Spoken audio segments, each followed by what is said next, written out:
That's nuts. Hit the button, fellas. I know it's gonna annoy you. The little button that pops up.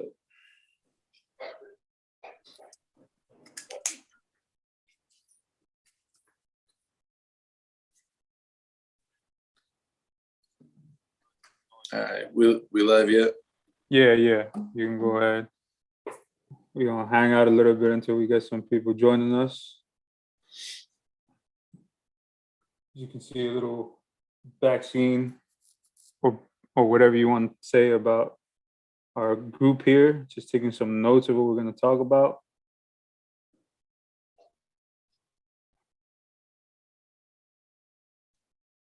I'm gonna share it real quick on the group. Yo, did you guys see yesterday? It was, I can't remember. It was a college basketball game. I can't remember who was playing. An Uber Eats driver walked out on the court saw that in the middle of the game. Yep. For real? Yeah. Dude just walks out onto the court holding a McDonald's. He's looking bag. for somebody. Hilarious. That's great. Was it a McDonald's bag for real? Yeah, with the little Uber Eats sticker on it. Did it have a McRib in it? That's my question. You know it didn't. Don't you dare do that to me. Only if Ty was at the game. Oh, true. Were you able to share it in the group, bro? I'm doing that right now. Cool. He said, "Don't you? How about McChickens? Was it McChickens?" No. All right. Yo, Ty, can you go to the group and use your everyone tag on the post? Because I forgot I used mine today already. Yep. Only if Jorge stops looking like he's gonna rob a bank with his beanie.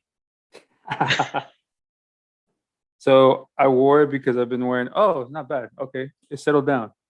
I had hat hair earlier, and I did not want to take it off, so it's not bad right now. So we're good. It kind of got the Ace Ventura-esque thing. Hey, man. Laces out, bro. Laces out. All right, you got the tag going. We'll give everybody a couple more minutes. Join us.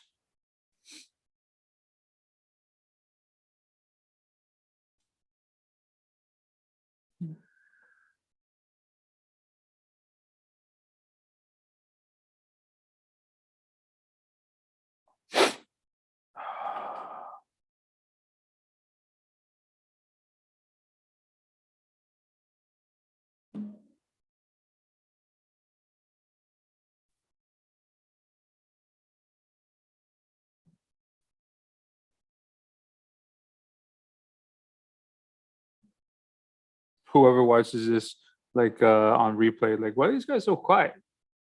Right? For the first couple of minutes. Well, we're quiet because we want a couple people to join, and then after that, we're gonna start talking what we do on here on the dish, talk baseball. And we're professionals. We have notes. This is the calm before the storm.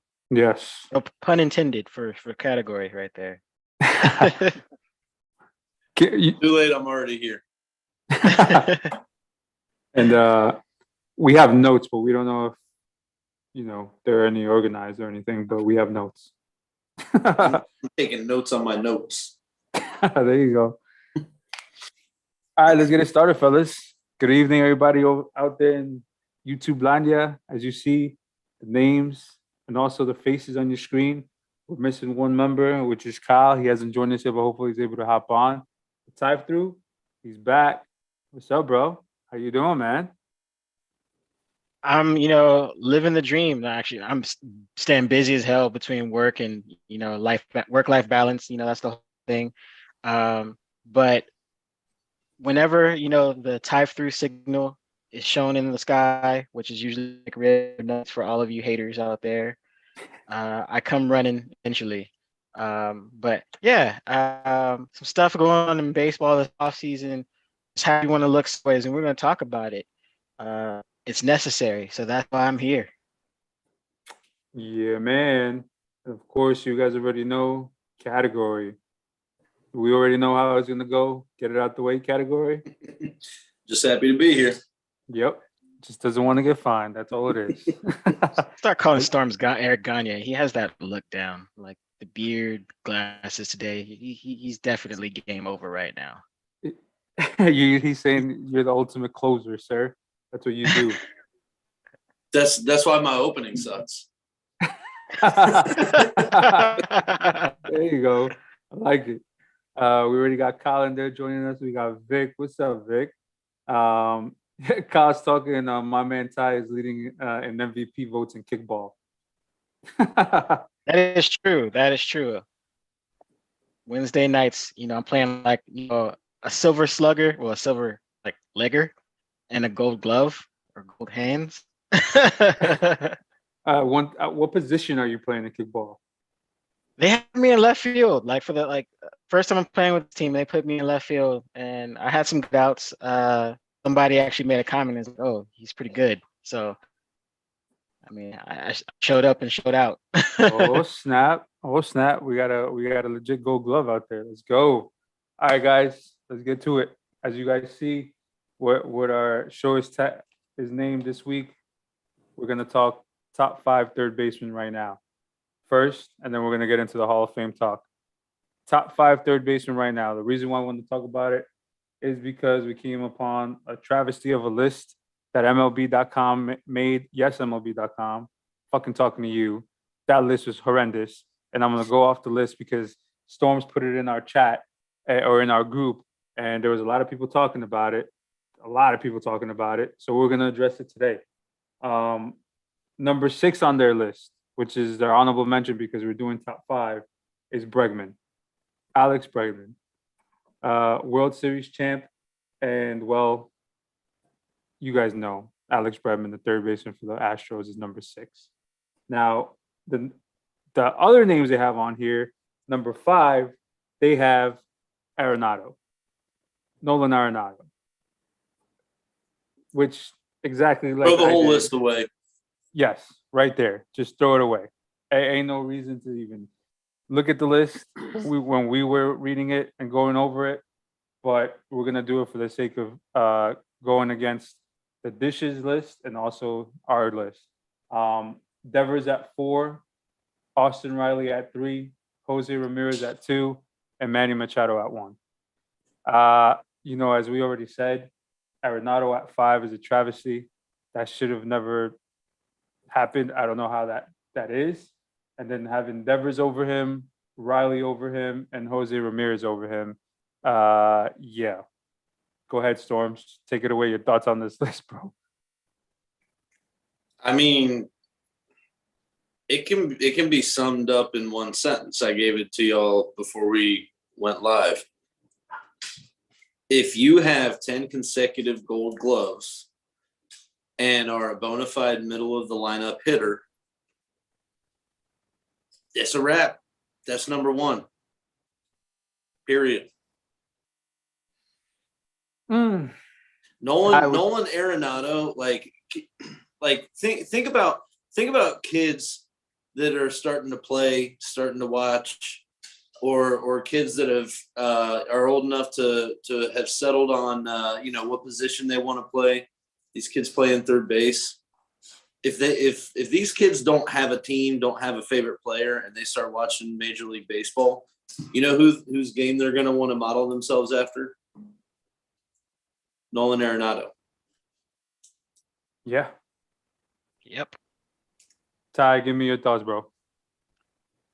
So, right off the bat, I have no problem understanding that the league is in transition. There's a lot of young stars and talent.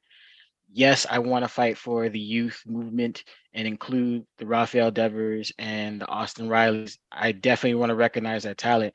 But Bregman, and of course, Storm's already, gave you the details about Arenado. But if you look at Bregman, to do what he's done so far, is outstanding. And he's been doing it since high school. You forget this was a player of the year, one of the youngest players to ever play in the World Baseball Classic for Team USA and represented. He did well on that. you have a champion, so you have championship caliber there and some crazy numbers. Yes, he took like a little step back in 2020, but he righted the ship right away. So when you look at somebody who's been a pro, but an elite pro for quite more time than, your Devers or your Rileys, why is he getting left out? And even though I wanted to make that argument of, praising, this youth movement, you can't. You just flatly can't. Give the man who's an all-star champion, silver slugger, give him his props and don't look him over, as well as maintaining his, composure in the hot corner. So if you look at everything overall, this list is messed up. And I feel a lot of recency bias just because of team success, but you can't fully rely on what a team is doing based upon, who's the best at the position. And I feel that's what the MLB.com list was doing. If you really want to go toe to toe overall, best at this position, this list is wrong, wrong, wrong. Overall. Yeah, 100%. I'm gonna give you a little bit of numbers on Alex Bregman because Alex Bregman was the honorable mention on their list. Like Ty said, 2-time All-Star, 2-time World Series champ, Silver Slugger, All-Star MVP. His 162 game average for RBIs is 99 RBIs, 28 home runs, 7 stolen bases, and 89 walks for a third baseman. And he doesn't strike out much, less than 100 times striking out in the year. And his batting average is 277, on base percentage is 375, and his slugging percentage for his career is 497. Give this man his props. Give him his props. He deserves to be in the top 5. He's been doing it. He's won 2 World Series. Yes, we know it's a team sport, accolades and all, but in the hot corner, he has been putting up those numbers for a little while, and he deserves to get some recognition. Do you guys? I don't even like the guy. So I'm not like the guy. I don't like the team. Sorry, Alex, if you're watching this, I take that back. I didn't mean it. I don't like the team that you play for. Yeah. There you go. Yeah. You guys want to add anything to that before we head on to the Dish Facebook group list? All right. Case closed. MLB.com. Your list fucking sucks. Do better. The Dish Facebook group. We put out a question out there and we wanted you guys to rank the top 5, again, third baseman. And this is what you guys came up with. Your honorable mention was the same as MLB.com, which is Bregman. He got 1 vote, so he's number 6.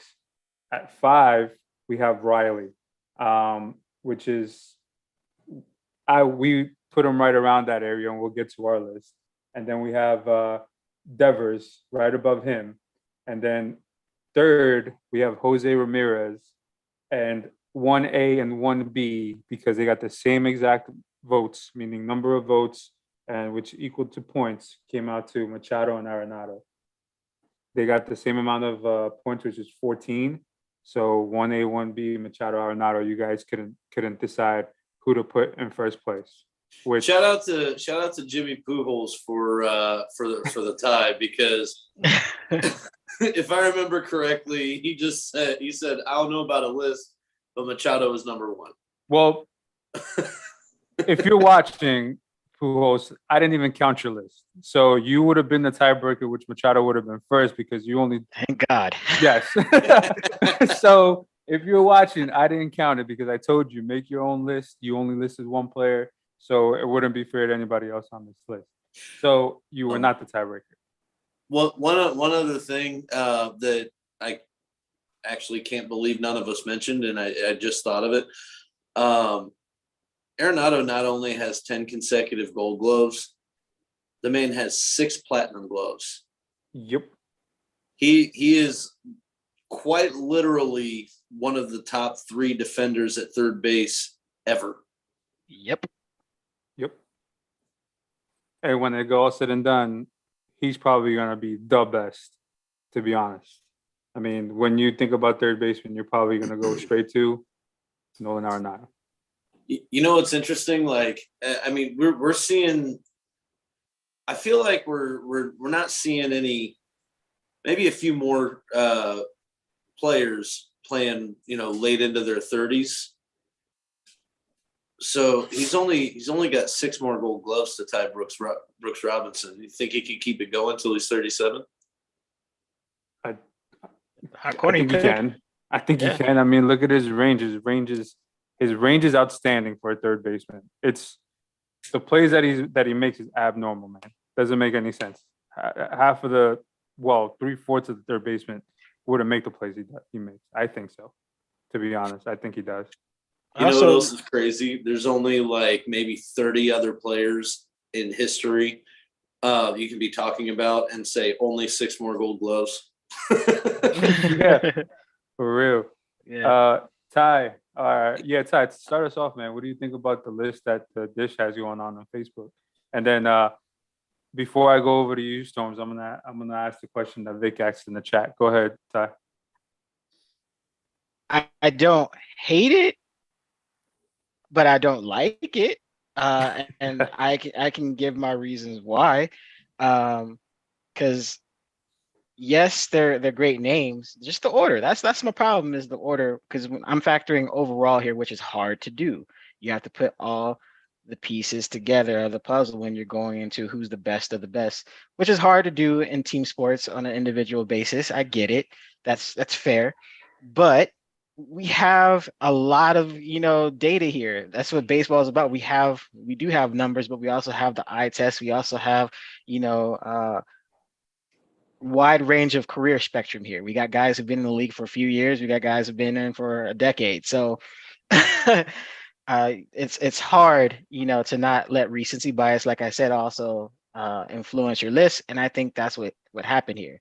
You mean to tell me Manny Machado is your 1A, 1B if the Padres didn't make it to the big show? I mean, let's be honest. Were you guys off 1A, 1B when he was with the Dodgers? And that's not my homer fandom bias right there. That's just telling the truth. Manny had a whole bunch of criticism as a Dodger. Last season, he had a bunch of criticism as a Padre. But you have one good season as a team and individual too. And now he's the man. Get out of here with that. You have Riley, who's only 25, a couple years under his belt. He's playing really well for a great franchise, but recency bias. You mean to tell me if the Braves didn't win the World Series and if also didn't have the postseason performance they had with him and that success as a team, you mean to tell me Riley would be that high already? Nah. But the Dish, like I said, got it, right. It's just the order. MLB, I just fucked up. Like we said that. So here's the thing. If you're not a part of the facial group, go ahead and join because we're the type of people and we're the type of group that we're not going to go up based off of a knee-jerk reaction. We're not going to go based off of a couple of years and say, oh, this is the top guy. Because there's people that have been doing it longer, people that have been doing it better, and people that are going to go down the history as the top or second best to ever do it. And Nolan Arenado is that person. But we're going to get to the list. But Storms, I'm going to ask you the question that Vic posted in the group. What's the case for Machado over Arenado? He's curious. Why do people put Machado over Arenado? What's your thoughts on that? The case for Machado over Arenado is there isn't one. so it's a name. But why do you think people put him over? It's because offense is sexier than defense. That's why. Because Machado's a better hitter. Yeah. That's debatable. Don't get me wrong. He is a very good defender, but he is, in my opinion, nowhere near the defender Arenado is. But that's not a fair comparison because nobody is. But that's the point. Is there's not much of a drop off from offensively from Machado to Arenado, a little less power. But I mean, Arenado is, most of the league is here. Machado is here defensively, but Arenado is way up there. To go to, I'm sorry, Ty. What'd you say? Tag, because there's one thing I have to point here, and I have to say because nobody is going to mention it unless we say it. Has Manny Machado ever hit over 40 home runs in a season? I don't think so. Yes, he did. Multiple times. Nolan Machado? Arenado. No, Machado Oh, hasn't. He hasn't done it, but Nolan has. I thought you said the yes, he old- has, meaning saying he Machado did. hasn't. I was like, no, he hasn't. No, he Well, hasn't. and you know what people are going to say to that. Same reason Todd Helton's not in the Hall of Fame right now. Well, he played at Coors Field, But like we said, which by the way is a bullshit lazy argument. yes, thank you very much. And then two, we're gonna get to that name in a couple minutes when we talk Hall of Fame. But to your point, Storms, offense is seen higher and more or better, meaning as a player, and they put you up higher than Gold Gloves. I'm gonna give you a name, an old school name that should be in the Hold up. I gotta call myself out on something. I don't know why I think of Machado as having a little more power than Arenado, because he's played for a year longer and he's got 50 less home runs. There you go. Victory. Bingo. That's what Vic said in the chat. Machado has 61 more games played than Arenado, and Arenado is smoking him in many categories. Yep. And Arenado has played in Colorado, yes, but that's a bullshit excuse, just like Category said, because you still have to hit the ball, period. And then a lot of people said, oh, well, when he goes to St. Louis, he ain't going to do what he was doing there. Bullshit. He almost won the he almost won the MVP this year. If it wasn't Coors Field has had a humidor since 2012, so don't give me that. Yep. Like that's Also, it's categorically false. Yep. Also, to address the big white elephant in the room that most people would ignore too, and until they hear it, they're like, "Oh, you're right." How many times has Manny Machado struck out, got caught looking or swinging? Way more times than Arenado. Way more. I've seen it. In big at bats, huge at bats. So with runners on base. there's also that character issue that we've seen with Machado too. So we can get into that, but we'll leave that alone. What, you mean like tripping runners on the base path? There you go. And you know, like I was gonna say, they think about offense more than they do about defense. I'm gonna give you a name that should be in the Hall of Fame based off of his numbers. Old school name. Keith Hernandez, 11 Gold Gloves at first base, but he wasn't the offensive juggernaut.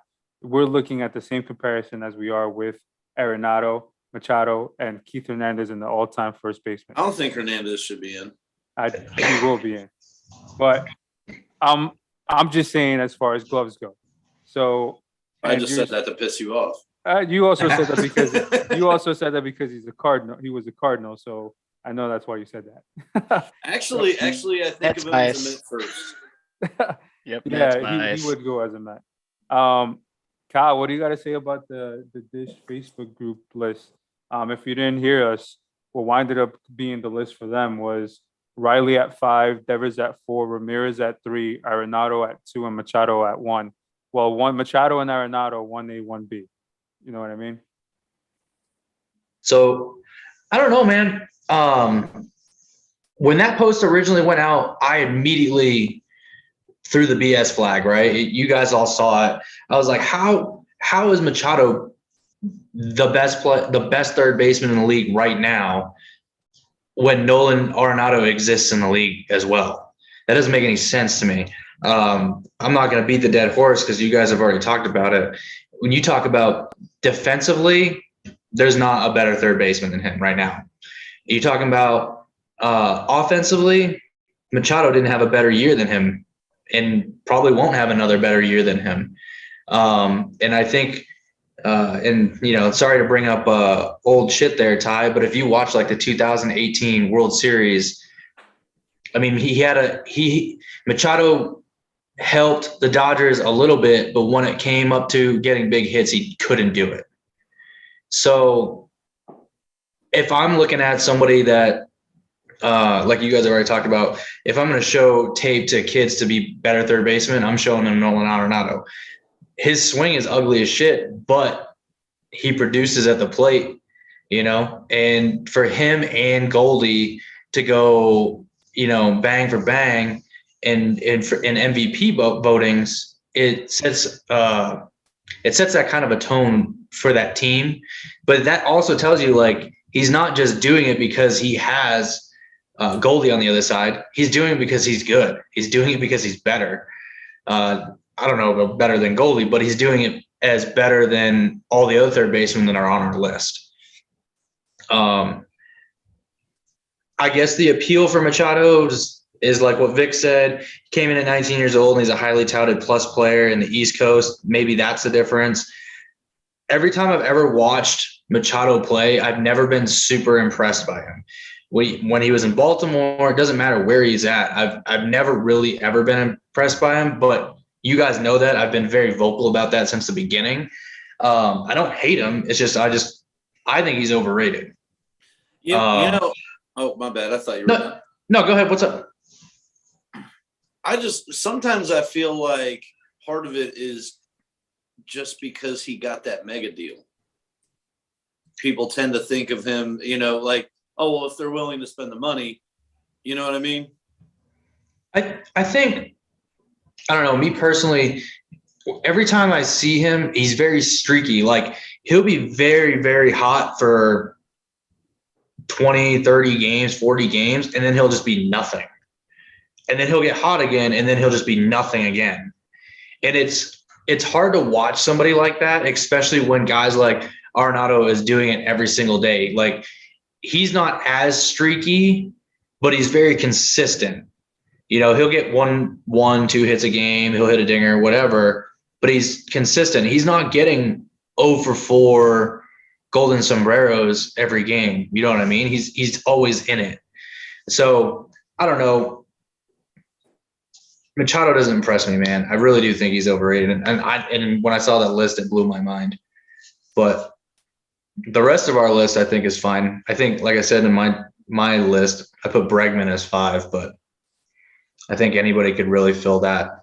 Austin Riley could fill that. I don't know. So now, you guys had anything to add to the Facebook group list before we head to ours? You guys are good? All right. So put more respect on Jose Ramirez's name. Yeah. Yeah, that's definitely one for sure. So our list varies a little bit from you guys. So you guys watching and you guys that are gonna watch, we're gonna give you the rundown from honorable mention to 1. I'm gonna start it with the honorable mention, and I'm gonna let Ty make his case for him because he was talking about this guy and he wanted to put him in the list, but he wound up getting voted out of the list because majority rules with us. The Dish, we have Austin Riley. Go ahead and hit on Austin Riley, Trav. Ty. That's because he's a Brave. That's why. Yeah, right? And let us know why you wanted to make the case for him and why we left him out. Basically, he's come into the league, smoking. Which is interesting because when you look at his history, like, he was also a pitcher, which is very interesting. Like, pitcher to the hot corner. But when you think of his mergers with the Braves and how he's established himself to get that 10-year contract, get that 212 million, it's worth it. All-star already. You got the Silver Slugger, and also first team All MLB. Defensively, he's got the goods. Really strong arm. Like, I'll give Machado this. I think of all third basemen, he probably has the strongest. But Arenado's, he's like right there too. But from what I've seen of Riley, like, reflex is good, footwork is good, and he's going to be great for a long time. The problem is though, while he's established himself, it's only been a few years. And when you have guys who are established and producing elite levels for a longer span of time, that has to mean something. That has to stand for something, because we don't know. Riley may regress. We've seen it before. We've seen, and I'm not going to mention any names, but if I say we've seen an MVP regress due to, albeit injury and other, things, it happens. Or he may just, lose his edge and get comfortable now that he's paid. Who knows? So just because of that, I wanted to put him in top 5, but I couldn't over the other talent that's on this list, and I think that's fair. Yep. I agree. Storms, you gonna throw out some numbers, or you want me to throw them out before you start talking? All right. Nah, you go ahead. I don't have a whole lot to add to what Ty said. Just All right. I pretty much echo what he said. I need to see at least another year before I'm comfortable throwing him in the top 5 over guys that have an established track record. Yep, I agree.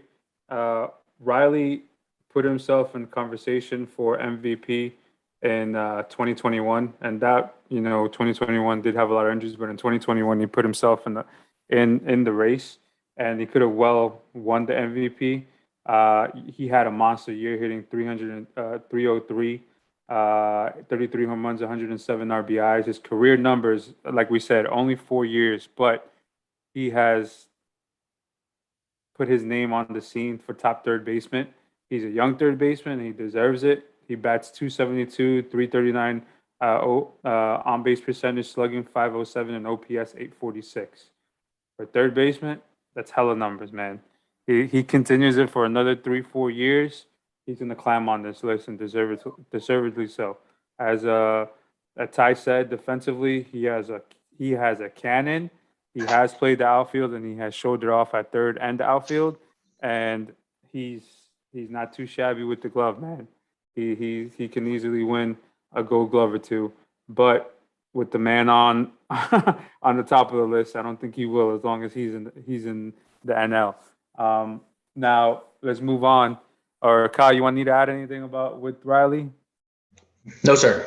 All right, so let's move on to number 5. We got actually the only other world champ other than Riley, Alex Bregman. We've already touched on Bregman. Bregman deserves to be on this top 5 list. He's done it for a while. He's represented the Team USA. He's done it since high school. Highly sought out and wanted third baseman. Took over third base for the Stros. Has won multiple championships with them, putting up numbers every year. And like I said, 2 championships. You can't argue with that. He deserves to be on this list. That's really quick on Bregman because we already touched on him. But we're going to move on to our number 4.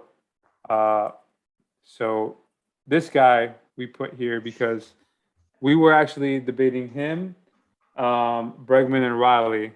The reason why we put Devers here on number 4, I'm going to throw it over to Storm. Actually, you know what? I'll throw it over to Kyle because this is his guy, Rafael Devers.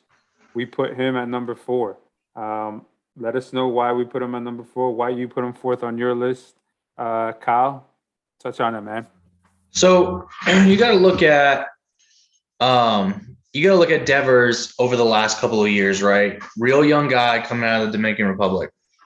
We're looking at even last year, 550 at bats, 164 hits, 84 runs, 88 RBIs, 50 walks, hitting a 295 clip. Now, I don't know if you guys ever watch film on Devers, but Devers does not play defense well at all. Mm-hmm. If he even showed a little bit defensive prowess, top 5 glove, top 10 glove, I think we probably would have pushed him up a little bit higher on the list, but he just commits way too many errors over the season, and they're usually throwing errors. They're not even fielding errors, right? And most of his errors come from throwing to second base, which blows my mind. I don't understand it. But when you're looking at this young man at the plate, everything he does is absolutely insane. His rookie season, when he hit that ball off of Chapman, deep center field, in a heated race between the Yankees, was a big deal for that young kid, because I think he was only like 20 years old at the time, 19, 20 years old at the time. But you look at so we had 27 dingers last year, but the year before that, in 21, when he's an all-star, he had 38. And, the league has evolved so much to where they only really care about offense. Well, you have a guy who's in his mid-20s and he's crushing the ball from the left side of the plate. That's a big deal. And then he had 88 RBIs this year, but last year he had 113. And like I said, the league cares about at-bats and runs, and he's the guy that's giving it to you. But again, I think we push him up the list if he didn't commit so many errors. What do you guys think? I'm with you. We had this conversation before we came on live. The reason why we put Devers so high is because of his bat. What he does with his bat is top 3 and 4 in baseball on third baseman. Nobody rakes like he does. He sees the ball well. He does strike out on the little high end, but that's all mostly the entire league, whatever. But just what he does at the plate, it makes up so much for his liability at the field. And I think, Kyle, to answer your question or how baffled you are with him making throws to second base, I think it's all in his footwork, man. I think his footwork is all off when he, fields ground balls. He doesn't, turn his hips. He uses a lot of arm, and I think that's his issue. But that what he does at the plate just overshadows everything. You know what I mean? It's just he's a middle of the lineup guy, and that's what he's gonna be.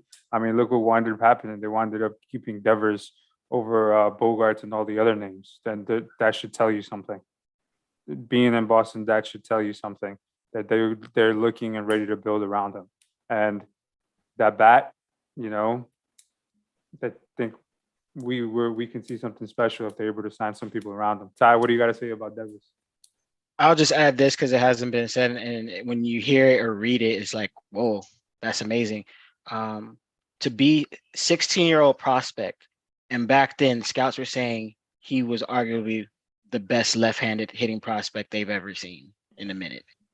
So at 16, like that's crazy. So when you have that prodigy, God-given type talent, and then you get it to the majors and you produce for storied franchise as the Red Sox are. He was the youngest to hit a home run, I believe, at the time. I mean, I look at certain highlights of him at the bat, like when everybody thought Aroldis Chapman was going to come in and just smoke everybody, he hit one of his fastest pitches at the time. Like, that's impressive to have that bat speed to do that. He's fearless when he's at the plate. And one thing that even though Guru mentioned the strikeouts, he never loses his composure. And yes, his defensive ability, could be, and that's why I had him like kind of seesaw on my list and wanted to make the case, because I think one season he did lead the league in errors for third baseman. Mm-hmm. But I've also seen him initiate a triple play. So we've seen him do that. The kid has something special. And when you have something special that produces for a franchise and that could carry a franchise, it needs to be recognized. So that's why I couldn't slight the kid. Yeah, anything to add, Storms? It says a lot when an organization chooses you over Xander Bogaerts. Mm-hmm. Yep. That's all I really have to add, because y'all said everything. So the other part of that too, and I know we've talked about this, I think the other reason why they decided to walk on Bogaerts is they did just draft 3 first-round shortstops the last 3 years. Mm-hmm. And Marcelo Meyer is number 2 or something, like he's in the top 10 in the pipeline. And I think he's going to be ready at the end of this season. So it doesn't necessarily hurt the Sox to walk on Bogey, but I don't think they have another third base prospect that's going to even produce remotely close to what Devers is going to do. But I think in about 3 years, Devers will probably move over to first base, or he'll just DH full time. Here's my counter to that, though. Yeah, they're prospects. Yeah, they can come out and probably put up the same numbers as Bogarts or better, but who knows? Until they get to the show, we don't know. And then also, we've also seen to where if they, for instance, we go back to this, the Yankees, they had Jeter. They kept Jeter. They said A-Rod. A-Rod was the shortstop. They had him play third base. They could easily say, hey, we have a shortstop we want to keep. You want to stay on this organization, you're going to learn to play third. They could have easily done that, but they kept Devers, and they kept him for a reason. So let's move on to number 3 on our list. Number 3 on our list may come as a surprise to all of you out there watching. But if you've seen our list and you've heard our list and you've been in the Facebook group and seen our list, we don't give a shit. Make your own list. So number 3 is Manny Machado. Yes, Manny Machado. We don't go off of knee-jerk reactions. We don't go off of the last 2-3 years. We're not going to give you that. Number 3 on the list should have been Manny Machado, and is Manny Machado. The reason why it's Manny Machado, well, let me tell you this. He only has 2 gold gloves.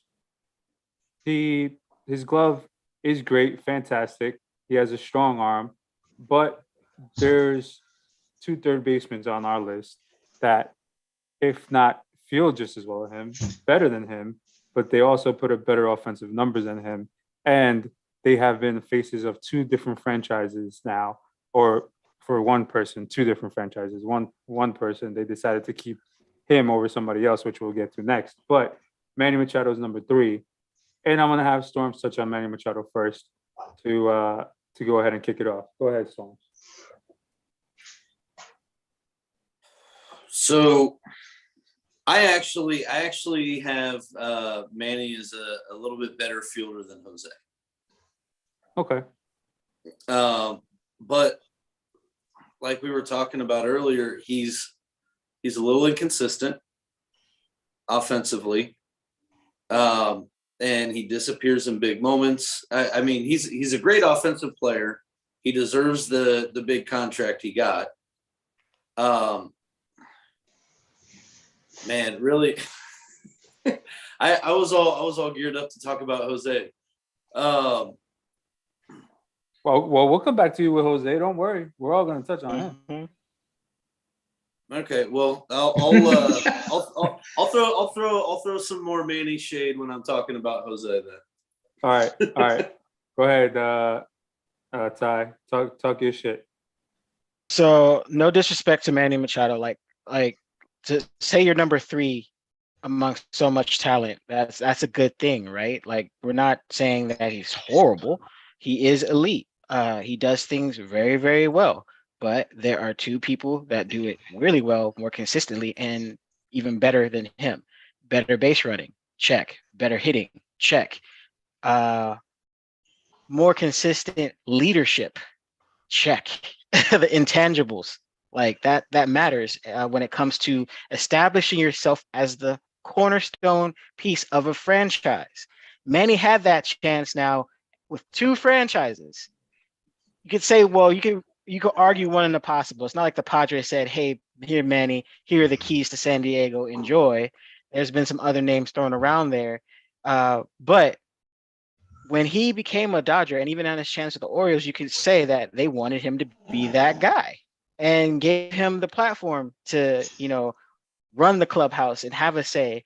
And he focuses more on kind of that I'm going to do me mentality, and you guys just keep up. It kind of gives off that vibe. I could be wrong because I'm not in, the clubhouse every day, but that's just what I heard, that it's more about himself. I'm not saying he's totally selfish, but media would, support that, right?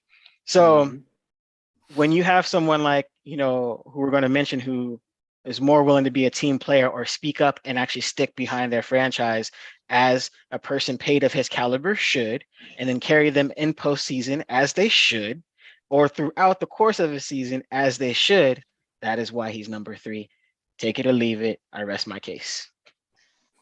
What you got to add to that, Kyle? Other than Machado being in Baltimore, he's always had a pretty good supporting cast all the way around him. And usually what happens is when you have a good supporting cast, it kind of takes a lot of the pressure. Well, I'll say it takes a little bit of the pressure off of you, because now they have to focus. They have to do a game plan around everybody, not just one person. Now, when we talk about, because we're going to talk about J-Ram, when you talk about J-Ram, he's, for the greater part of the last couple of years, has been doing it by himself. But we'll talk about that here in a little bit. But Machado's always had a good supporting cast, and for him to still have a lot of the good stats, I don't think he has the stats that he should have with the people that he has around him. Personally, like I said, I think he's very streaky. But when you have all this talent around you, when you were the Dodgers and you had all this talent around you, there shouldn't have been no question that he was going to hit over 40 bombs with protection like Justin Turner. Mm-hmm. That doesn't happen. But I'm excited for the next guy. I'm going to shut up so we can talk about him. So before we move on to Ramirez, I was going to say Manny Ramirez. Damn. 11 years in the league, Manny. His average is 282, on base is 341, slugging 497, OPS 833. Those are great numbers. He doesn't walk a lot. He strikes out over almost 100 times every year. RBIs, he's had 3 years over 100 RBIs. He has 853 RBIs in total for his career for 11 years. You know, like Ty said, props to him. He's a good third baseman, good player, but he's not top 2 on our list. I'm going to give you the second one on our list now, which, you know, for as much as we said that that the Boston stuck with Devers and winded up sending Bogarts to San Diego, the same could be said about Jose Ramirez being with the Cleveland Indians Guardians and them shipping Francisco Lindor and them sticking with Ramirez because they saw something in Ramirez and it has paid off, and has paid off tremendously, and has paid off since they found Ramirez in the Dominican Republic and signed him to a $200,000 signing bonus. He was not a name that came up like Machado and also Nolan Arenado. He worked his way to be here. He's number 2 on our list because he's been doing it for a while. 10 years, 1 year less than Machado, but like we said, the leadership, also the cornerstone. He's a quiet guy, but he constantly rakes, puts up numbers for the Indians, Guardians, whatever you want to call them, Storms. Go ahead and talk your shit about Ramirez now that we're on Ramirez. Man, this dude, I think he's the hardest working player in baseball. You know, he's the guy whose work ethic all of his teammates and probably some of the other people in the organization try to mimic. Like you touched on before, he's you're going at it right going now. on back there? I'm sorry. Hey.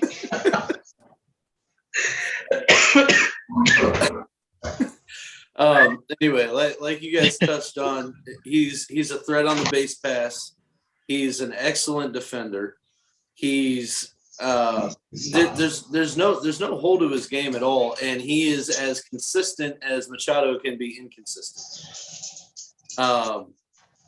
He's one of the few players in baseball who shows up every single day and you know pretty much exactly what you're going to get out of him. And he is a doubles machine. Mm-hmm. He walks almost as much as he doesn't strike out. Tony Gwynn 10% walk rate, 12% strikeout rate. That is ridiculous. What'd you say though, Jorge? Like if he's at patient as a plate as he hits doubles. He's almost Tony Gwynn like at the plate, meaning how he puts the ball in play, how he hits doubles. He doesn't walk as much as Tony Gwynn, obviously. He strikes out more, but you see him being Tony Gwynn like as his approach at the plate, which is crazy. Yeah, he's had an OPS over 800 7 years in a row. Yep. You know, and what's even more impressive, like if Nolan Arenado didn't exist, this guy would be number 1. He's actually had 2 years of, his offensive production has actually dipped each of the last 2 years, and he's still been good enough to be number 2 on the list.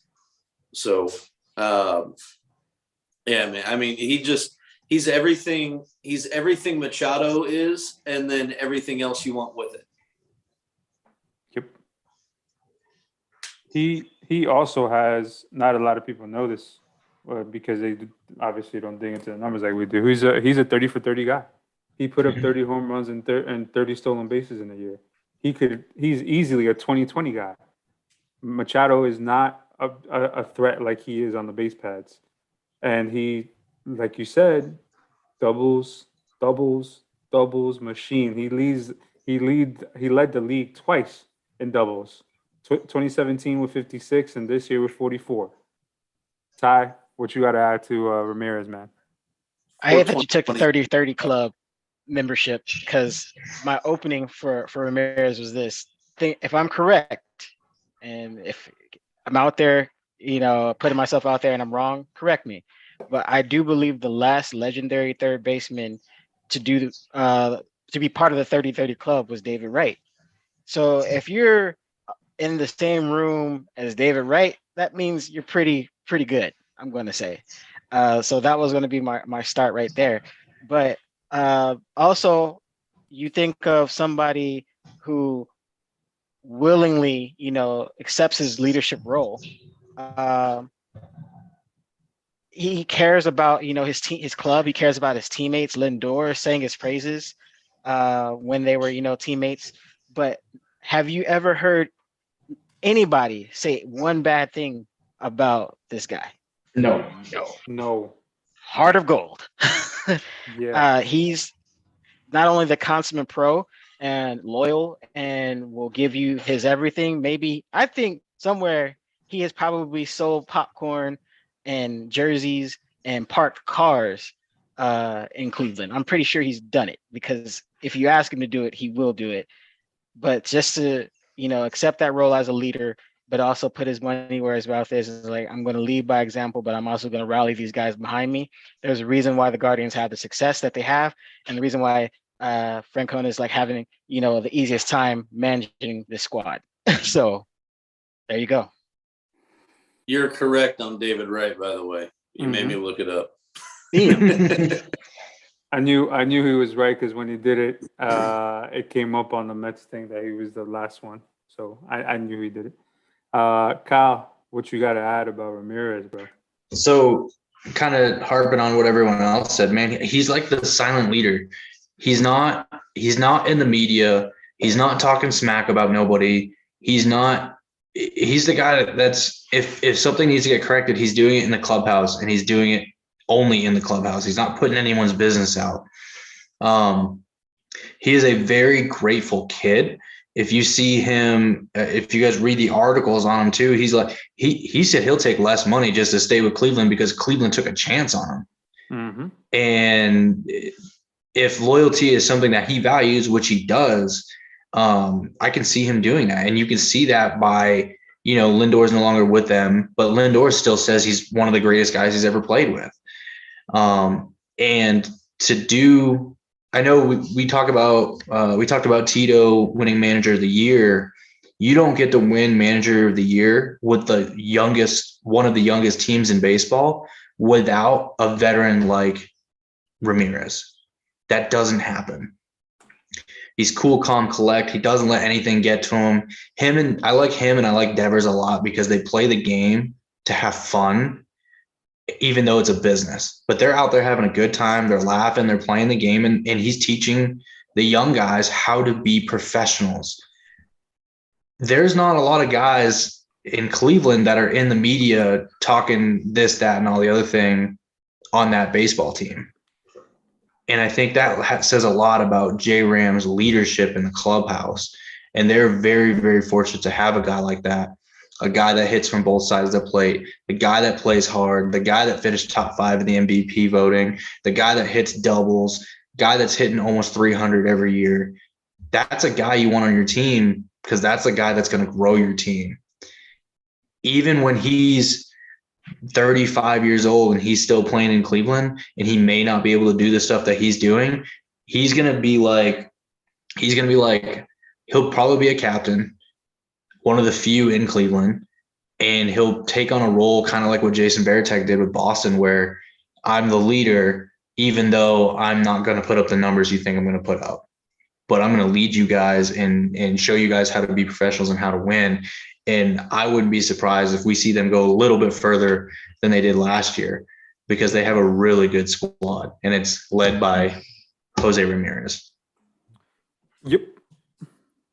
Anything to add about Ramirez before we head up to number one? He's badass. He is, man. And he deserves to be recognized, which he has been here by the dish. Number one, no other than Nolan James Arenado. Well, since he came into the league 10 years ago, before the season even starts every year, the Gold Glove is a wrap. Ain't nobody winning the Gold Glove because Arenado is there. It's a wrap. Rookie of the Year when he came in 2013, every single year Gold Glove winner, every single year, well, except 4 years out of his 10 years, 6 years, he has top 6 MVP votes.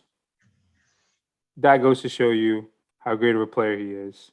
That goes to show you how a face of a franchise he is when he was with Colorado and now is with St. Louis. 7 All-Star games. Like I said, 10 Gold Gloves, 5 Silver Sluggers, 6 Platinum Gloves.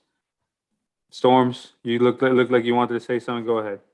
For the analytics people out there, Nolan Arenado leads all of Major League Baseball in defensive runs saved since 2008. His first season was 2013. 10 years now. There's a lot more to say. You guys can keep going. Ty, kick it over to you.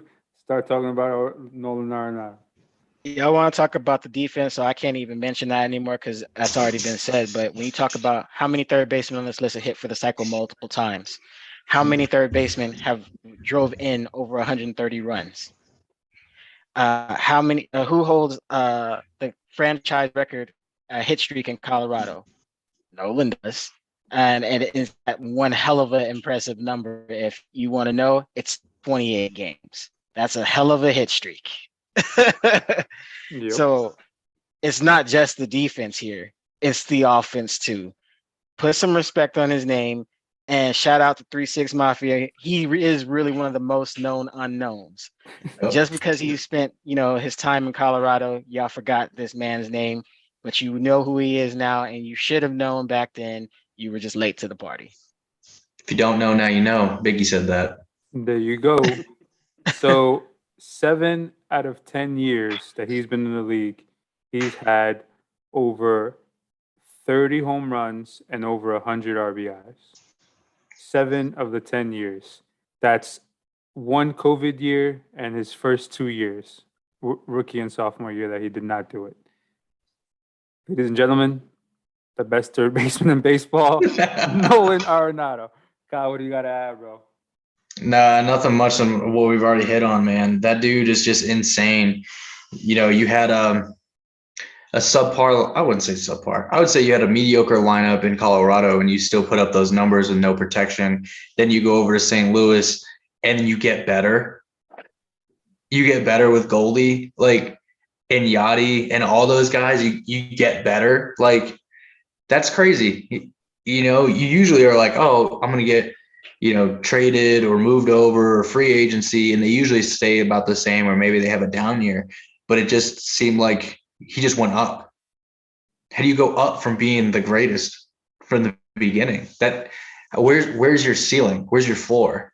You know what I mean? And for Nolan to continue to do that, as long as he can stay healthy, which I think he missed a little bit of time last year. I think it was only a couple of games, but if he can stay on pace, play 100+ games, St. Louis is going to be locked down in that both corners for a really long time.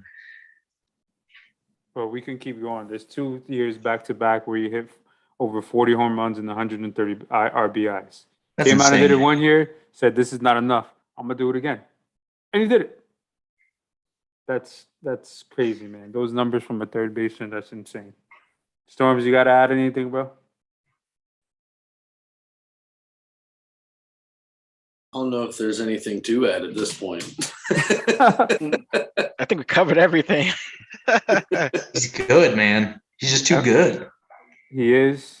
MLB.com. Fucking do better. Your list fucking sucks. If you need somebody to do your list, call us, because there's no way this man should be anywhere under 1. Hey, as the kids would say, he is him, whatever that means. Yes, he Can't is. say that. I don't know.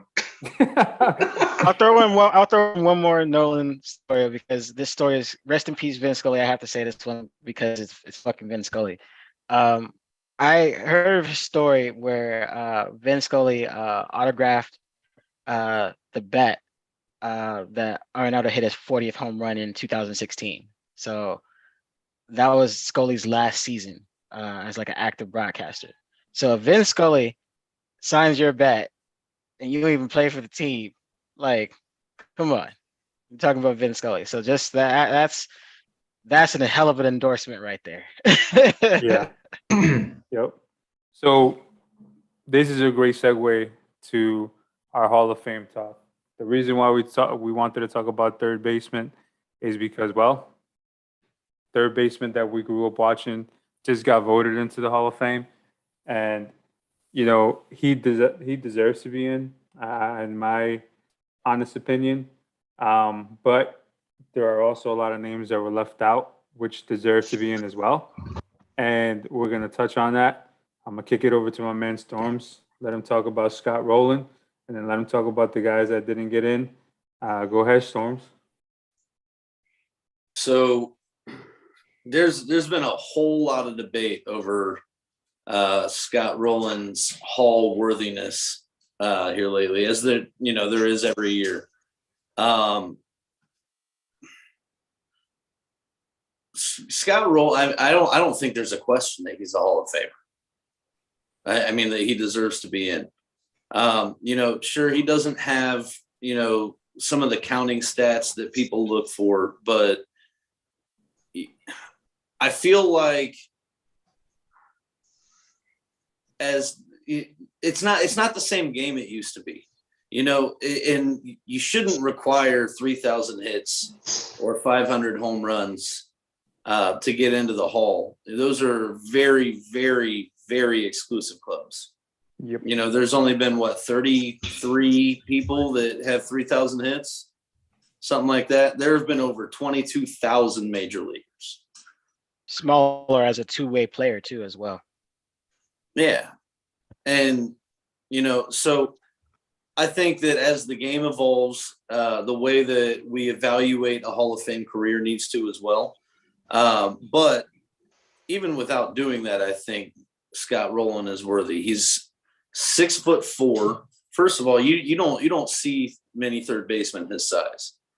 And he had the best jump maybe that I've ever seen at third base, rivaled probably only by Nolan Arenado. Took so many base hits away. Yeah, I mean, and he 8 Gold Gloves, solid middle of the lineup hitter.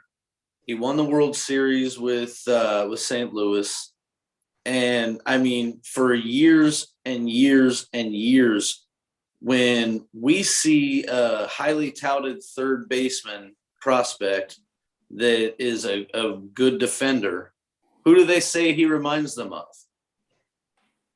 Scott Rowland. Yeah. Scott Rowland is, God, I got to go off memory on this. I think he has the third highest defensive WAR of any third baseman ever. That by itself, when you look at a nearly 300 average over a 17-year career, I think he drove in almost 1,300 RBI. Like, I just don't see a case for not including him at the most underrepresented position in the Hall. Third base gets no love in the Hall, for real. Yeah, it's true. So I mean, he's over 500 doubles. I'm pretty sure he's just over 2,000 hits. I just, like I said, I just don't see a case for not keeping him in, because he was the best third baseman in baseball for a solid 7-8 years. Yes, he was. Yes. In between those years when he was with Philadelphia, St. Louis, he was the name at third base. He was a cornerstone, and yes, he deserves to be in. Like Storms is saying, ended with a little under 1,300 RBIs. Didn't obviously steal a lot of bases. Wasn't fleet of foot, but he didn't strike out much. The game wasn't back then, was more contact than anything else. His batting average 281, his on base percentage 364, slugging 490, and OPS is 855. He's right on par with the numbers that we're saying with Machado, Ramirez, and also Nolan. So he deserves his due, and he also has, if I'm not mistaken, the fourth highest Gold Gloves for a third baseman, which is 8 all time. So it's like we said, before Nolan Arenado, Scott Rowland was that guy, and he deserves to be in. But I'm going to kick it over to you, Ty. Mention the names that didn't get in, and by how much they didn't get in, and actually, Scott Rowland just barely got in. He's barely got in. So go ahead and touch on that, bro. Yeah, so it was a long road for Scott, like with 6 years. It was a 6 year of eligibility, and he's known for having his first year the lowest percentage of votes. I think it was like at 10%. So it's been a long journey for him. He was a consummate underdog getting to the Hall. Now, as far as names that were forgotten, I'm going to say some of these names, and you're going to be like, what the hell? And that's what it was when this Hall of Fame class was announced. It's unfortunately, a what the hell. Todd Helton, he was next close. He was only 11 votes away. He had 281, 72% of the vote. He belongs there. He should have made it. Why? I don't know. Billy Wagner, 265, 68%. Why is he not there? Should have made it. Andrew Jones, Gary Sheffield, some of the greatest outfielders of all time. You have probably one of the best center fielders, one of the best hitters of all time. Can't even, they barely got over 50% of the vote. Carlos Beltran, he barely got almost 45 over 45% of the vote. So he wasn't even 50. And in his final year on the ballot, Jeff Kent. Now, there's been some allegations, some of these names I've mentioned. And as I go a little bit further down, A-Rod's there still, not getting a lot of votes. Manny Ramirez not getting a lot of votes. So it seems like unless you kiss somebody's ass and have a clean, squeaky clean, no allegations against you kind of resume and godlike numbers, you don't get the recognition you deserve. And it's unfortunate. It's sad. I'll even throw Omar Vizquel, only 76 votes. You mean to tell me you can't get 100? So I could go further than that list, but maybe they'll have the road that Scott Rowland has, and maybe it will take years and years and years. And some of these guys, like, you think, this is going to be it. This is going to be it. Maybe they improve or they stay level, and it's just unfair. These writers just need to get over themselves and just really have to do some soul searching, because this is just wrong. Kyle, what you got? So, quick fact: Todd Helton was a starting quarterback for what college? No idea. University of Tennessee. Who was his backup? Peyton Manning. Peyton Manning. That's crazy. Peyton Manning. And then it brings me kind of my next point. Billy Wagner, dude. Billy Wagner, I remember when he played for the Sox for a brief minute, but Billy used to warm up throwing a football because he threw his slider so well. And that kept him in his motion to keep throwing his slider. Just a little fun fact there. Scott Rowland, like you guys said, he barely made it in.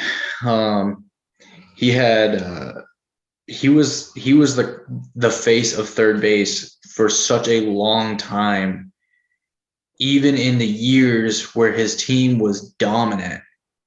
He was still the guy that were like, hey, that guy over there, Scott Rowland, it could not even have been his team, and it would have been like Scott Rowland's over there. The dude had crazy numbers. And I'm sure you guys have seen the case for Todd Helton was like 295 average overall and all that stuff, but he had like a minus 2.8 WAR or some shit like that. You have crazy numbers and you're still not even competing at WAR. Todd Helton will get in. It will probably be next year. Billy Wagner will probably get in. It will probably just be next year. Jones and Sheffield. Jones will probably get in. Sheffield might be dicey. He should get in for reasons I'm sure Storms will talk about here in a little bit. But a lot of those other guys, like you said, you got to have a squeaky clean record. So like A-Rod, Manny, Andy Pettit, those guys maybe looked at a little bit differently and probably won't get in. Then you're looking at Torrey Hunter with 6.9% of the votes. He got 27 votes. Torrey Hunter played a really good outfield, but was he as dominant at the plate as he was in the outfield? I don't think the answer is yes. And I don't think he'll eventually get in. I think next year or the year after he'll get less than 5% and will drop off, unfortunately. But I think Scott Rowland deserves it. It was just odd because it was very, very close. And then you look at Fred McGriff getting in, but we've already talked about that before. And that's in the 16-player contemporary baseball era committee. But yeah, I think Scotty played well. Todd played well. But Todd, I think, has one more year. Bill shouldn't have to wait to me. Like, first of all, Todd, the numbers alone, but Billy's of 6 closers that have over 400 saves. Yeah. One of 6. And he's in every other Hall of Fame besides, baseball Hall of Fame. He's in like I think the college sports Hall of Fame for college baseball. Definitely in the state of Virginia. He's in it. So how you're getting shafted like this, it doesn't make sense to me. But if it takes one more year, it takes one more year, I guess. Yep. Billy Wagner, guys, probably the best lefty closer ever. He allowed less than 1 base runner per inning his entire career. He should be in the Hall of Fame. 16 years, 2.31 ERA. No reason why he shouldn't be. Todd Helton. Yeah, getting to Todd Helton. When you think of Colorado Rockies, he's one of 2 or 3 names, depending on, who you're thinking of, that comes into mind. Like we were talking about this before the show. He comes to mind. Dante Bichette comes to mind, and so does Larry Walker, which Storms brought to my attention because those are the top 3. And generally, when you're talking about Rockies, or you're talking to a Colorado Rockies fan, because they kind of do exist out there, they tell you Todd Helton. That's the first name they say. That's Mr. Rocky, according to them. Storms, you got to touch on any one of these guys? Yeah, man. So, I touched on this earlier. The biggest knock, it seems, on Helton is that he played his entire career in Denver. And I just would like to, in this specific case, give you more reasons why that is a total bullshit, lazy argument. In 1,106 road games, Todd Helton had 1,125 hits, 271 doubles, 142 home runs, 547 RBI. Here we go. He slashed 287, 386, 469, and had an 855 OPS. That's just his road numbers. And you're telling me that this man isn't good enough? I don't understand the Coors Field hate. I really don't. MLB's fucking up lately. And you know what? He was almost, this is maybe a slight exaggeration, but he was almost as good a defender at first base as Roland was at third. So I don't know. Getting to Wagner, Ty, he is number 7 on the saves list at 422. He has a career ERA of 2.31, 903 innings pitched. That's one of the knocks on him. He didn't throw 1,000 innings, but honestly, who cares? He struck out 1 out of every 3 batters he faced for his entire career. Ridiculous. 33%. A 187 ERA plus for his career. He was 87% better than the average pitcher. And who gives a shit how many innings you're pitching when you're a fucking closer? Exactly. Who gives a 12 shit? strikeouts per 9 innings, 4 strikeouts per walk. He has a 187 batting average against for his entire career. You know what that means? That means that if he came back and pitched this year and the first 100 batters he faced got a hit, he would still have a lower batting average against than Mariano Rivera. That's not. If the first 200 batters he faced got a hit, he would still have a lower batting average against than Lee Smith. Wow. And y'all letting this man go to his 10th year on the ballot? Are you fucking kidding me? As the kids would say, that is not for the hose.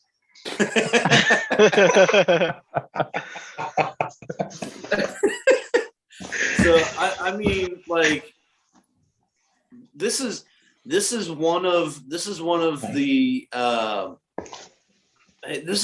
guys that not every, but almost every batter in the league legitimately feared.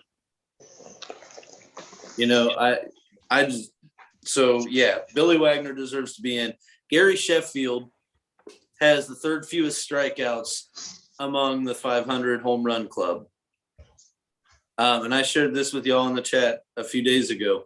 The 2 players I can't remember one of them. The other is Mel Ott.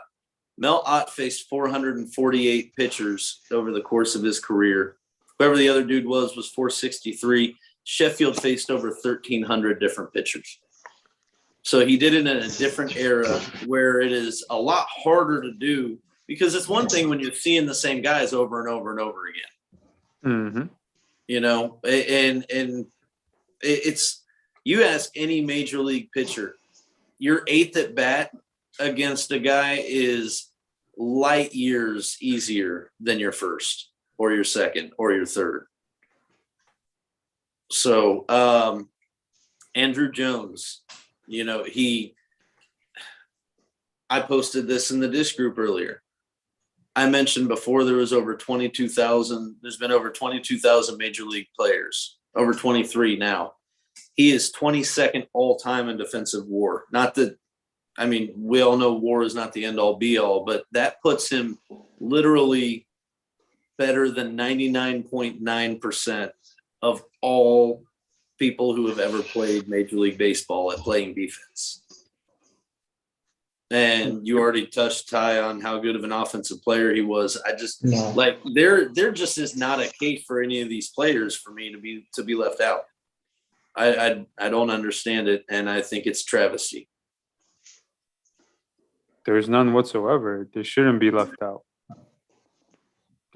Who was the other? I'm missing one. What, as far as the list goes? Yeah, You said Wagner. Wagner, Sheffield, Jones, Beltran. Beltran. I think deserves to be in. I think he'll get in. I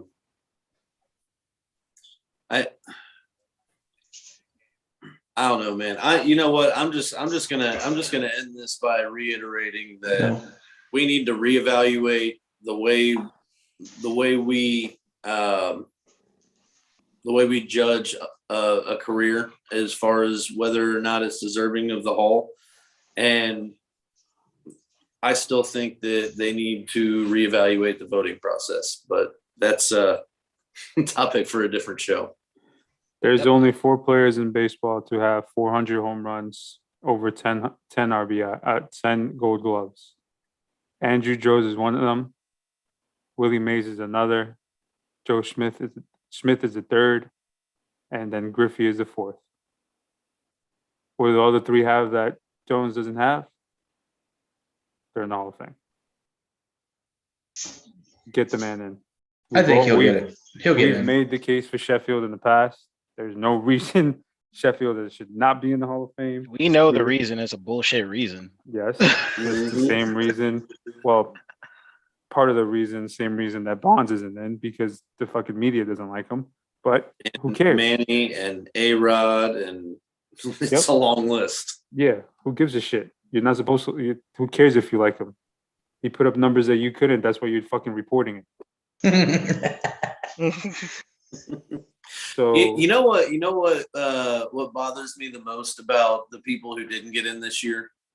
Helton only missed it by 11 votes, and there have been, every year the baseball writers, each one of them decides whether or not to make their vote public.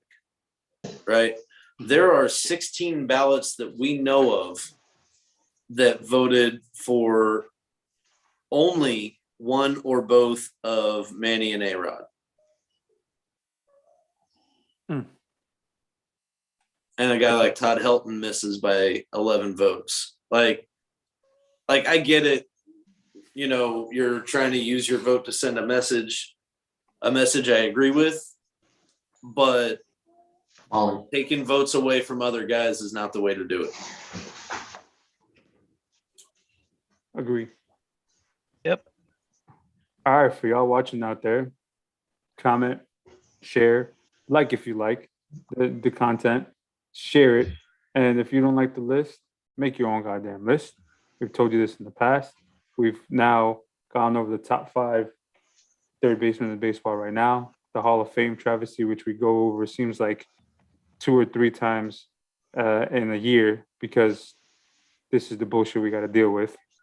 But let's get to our closing thoughts. Ty, what you got, bro?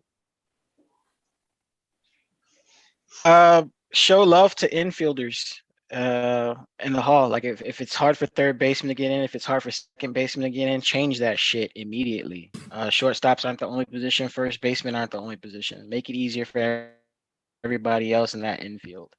And I will stand on that hill, and I'll slap every baseball writer in America that doesn't agree with what I just said, front hand and backhand. And I will film it. and I will yell World Star. And I will yell for the hose. Kyle, what you got, bro? My bad for getting on the show late. Work stuff, but yeah, man, good show. Always fun.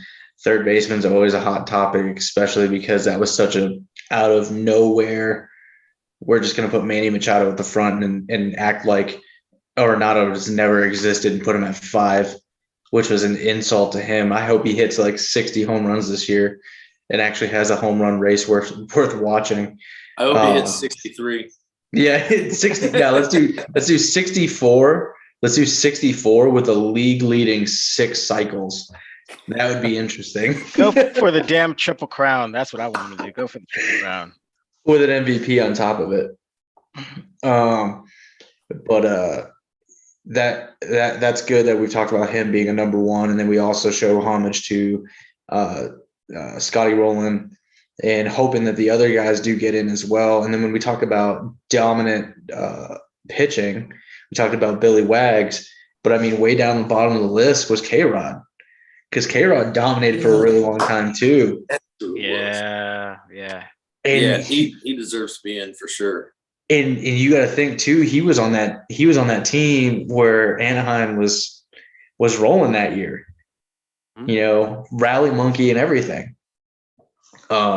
He was like a lot of the lifeblood for that team because he had the energy and he always pitched in high pressure situations and won. So I don't think he gets enough love as Billy Wags will. And he probably won't get in. But just know we recognize game, and he had game. That's for sure. But I don't know. We'll see. We'll see how it plays out over the next couple of years. They get 10 years on the ballot, 10 something like that. So we'll see how it goes. He's on that 400 save list too, isn't he? Yes, he is. Yep. Storms. Man, Scott Rowland, congratulations. Man, definitely deserves it. My favorite third baseman of all time. I echo the sentiments of fuck MLB.com's list, because putting Nolan Arenado number 5 on any kind of list is garbage. So, hope y'all enjoyed the show. We're gonna try to be a little more consistent here. Bring you. I know it's off season, but there's plenty of stuff to talk about. So, Fuck it. Why don't we just continue with the top 5 list in another position? If you haven't joined the group, join it. The Dish on Facebook, IG, Twitter. Let's go make another list. We'll debate about it. We'll talk about it. Whatever. Let's do it. second base. Let's do second base next week. All right. Done. You heard it here. Second base is next week. Next week, Thursday, same time, about 8:45-ish, 9 o'clock. We'll do second base right now. Second baseman right now. Top 5. Putting Jonathan India at number 1. MLB.com. Please do your thing and do another shitty list so you can give us something to talk about. And if you guys are looking to hire people, hire us, because we'll make a better list and not put Arenado on number 5.